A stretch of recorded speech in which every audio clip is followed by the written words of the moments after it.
खबरों पर डालते हैं विस्तार से नजर। संसद के मानसून सत्र में आज तीसरे दिन भी लगातार गतिरोध बना हुआ है। दोनों ही सदनों में कई बार के स्थगन के बाद संसद की कार्रवाई बिना किसी बड़े विधायी कामकाज के कल तक के लिए स्थगित हो गई। विपक्षी दल पेपर लीक मामले पर सरकार से चर्चा की मांग कर रहे हैं। सरकार ने चर्चा कराने की बात को स्वीकार कर लिया, लेकिन अब विपक्ष इस बात पर अड़ गया है कि चर्चा आखिर किस नियम के तहत हो। इस बीच कांग्रेस सहित विपक्षी दलों के व्यवहार पर बीजेपी ने कड़ा विरोध जताया है और संसद में गतिरोध पैदा करने का आरोप लगाया है। संसद के मानसून सत्र के तीसरे दिन भी विपक्ष के भारी हंगामे की वजह से कोई कामकाज नहीं हो पाया। लोकसभा और राज्यसभा की कार्यवाही दिन भर के लिए स्थगित कर दी गई।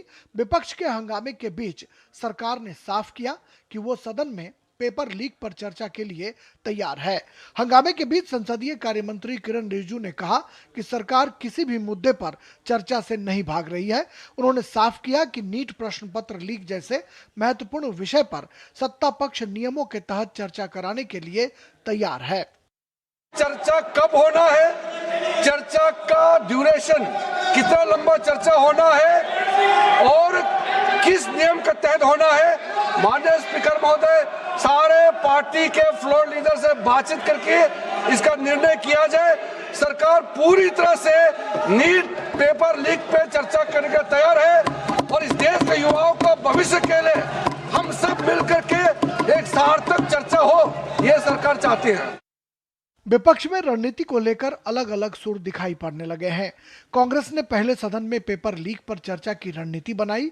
जब मांगे मांग ली गई तो बात शिक्षा मंत्री के इस्तीफे पर आ गई, लेकिन इंडी गठबंधन के प्रमुख दल समाजवादी पार्टी शिक्षा मंत्री के इस्तीफे के बजाय छात्रों पर हुई पुलिसिया कार्रवाई के खिलाफ कार्रवाई की मांग पर अड़ी है।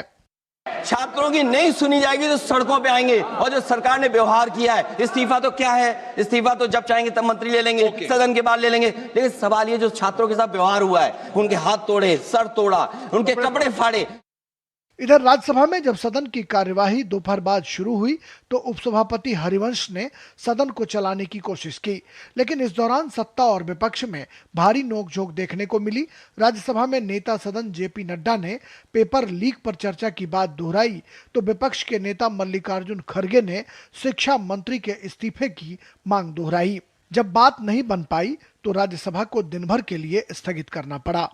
आदरणीय नरेंद्र मोदी जी के नेतृत्व में चलने वाली सरकार एक पारदर्शी सरकार है और लोगों के पक्ष में हमेशा फैसला करने वाली सरकार है और ये जो जन विरोधी गतिविधि इनकी चल रही है, इसकी हम लोग तीव्र भर्त्सना करते हैं। इनको प्रजातंत्र में कोई विश्वास नहीं है। रूल्स 267 के तहत यहाँ पर बहस करना चाहते हैं, उसके लिए अगर फेयर डिस्कशन होना है तो मैं रिक्वेस्ट करता हूं गवर्नमेंट को वो रिजिग्नेशन दिलाए। भारी गहमागहमी के बीच ही लोकसभा में एक घटनाक्रम देखने को मिला जब तृणमूल कांग्रेस के सांसद कल्याण बनर्जी को महिला सांसदों के खिलाफ कथित अभद्र व्यवहार और असंसदीय टिप्पणियों के मामले में मौजूदा मानसून सत्र की शेष अवधि के लिए लोकसभा से निलंबित कर दिया गया। वर्तमान परिप्रेक्ष्य में अगर देखें तो विपक्ष ने दबाव डालकर सत्ता पक्ष से अपनी बातें मनवा ली हैं और सत्ता पक्ष सदन में चर्चा को तैयार हो चुकी है।